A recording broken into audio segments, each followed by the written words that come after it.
By 1913, the fires of revolution were again spreading throughout Mexico.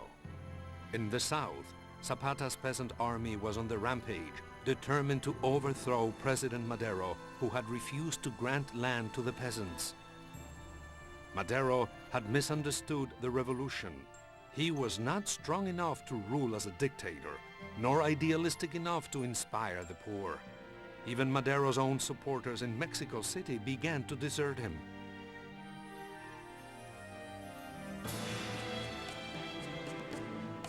In February, a group of former military officers staged a coup, attacking the National Palace. Government troops launched the counterattack, and the rebels fell back to an old arsenal a few blocks away.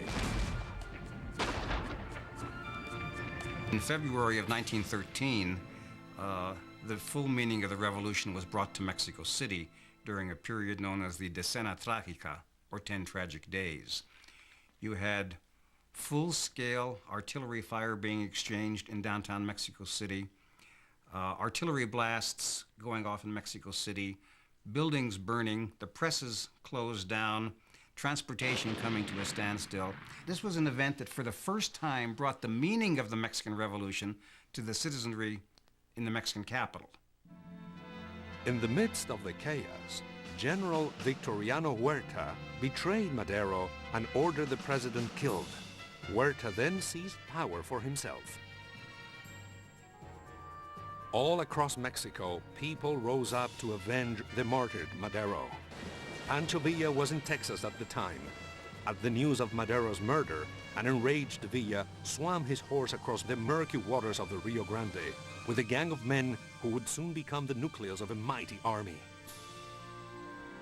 In Madero's home state of Coahuila, the governor, Venustiano Carranza, also took up the challenge, declaring himself first chief of the revolution.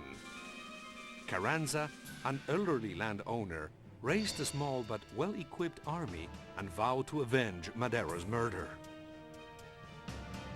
In the south, Zapata's peasant army was still on the march, fighting anyone who denied their rights to their ancestral homes.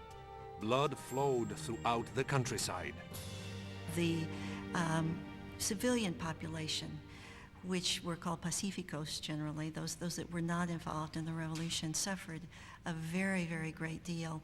And particularly women and children suffered a great deal. And I think this is forgotten because the image of the revolution is such a manly image. It's a warrior image. There were whole towns that would come into the United States when either the revolutionary or the federal forces were threatening, or when both were fighting within a population close to the border. Appalled by the violence, American President Woodrow Wilson ordered an arms embargo of Mexico. When this failed to bring down the regime, Wilson decided to force the overthrow of Huerta. Declaring he would teach the Mexicans to elect better men, Wilson ordered nothing less than the seizure of the port of Veracruz. The American president was treading dangerously close to a war he had wished to avoid.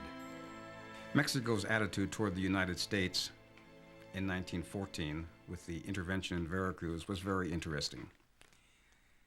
The United States succeeded in doing what Mexican politicians themselves were unable to do, to unite the various factions.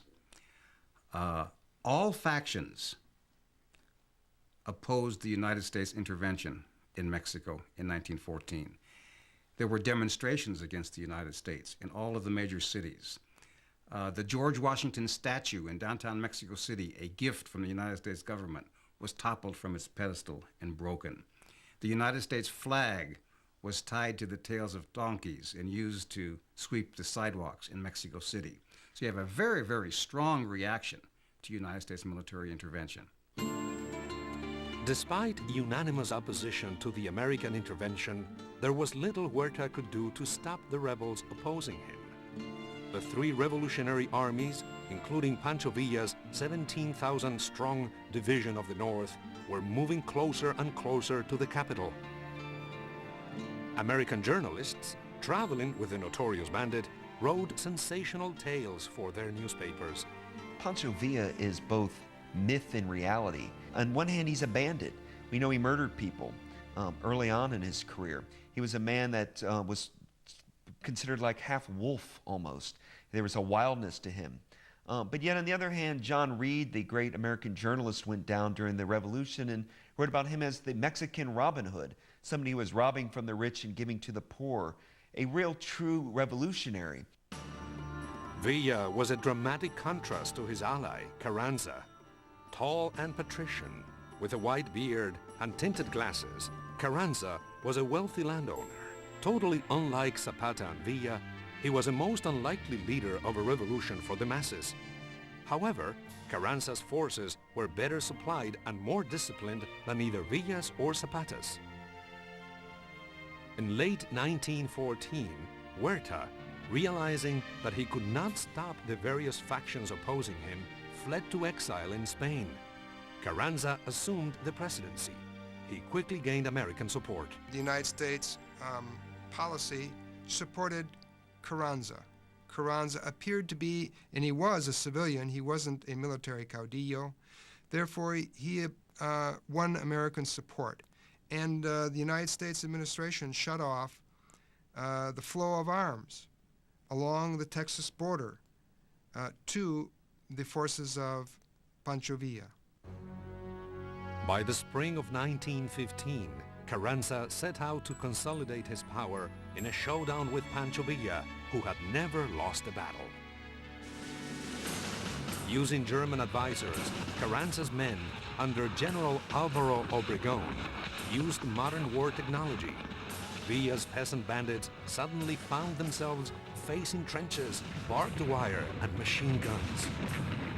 Time and again, in 1915, Villa sent his men charging wildly into deadly machine gun fire. It was a slaughter. You know, Pancho Villa may have been a Robin Hood-like figure and somebody that the peasants of Mexico loved and championed.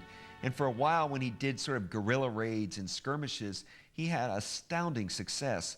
But by the time of World War I and after World War I, Pancho Villa came up against submachine guns, against artillery, and he didn't have a chance. He was a quaint figure from a West that had long since passed. His army was devastated. Villa once again took to the hills as a bandit, prepared to take revenge on the Americans who had abandoned him.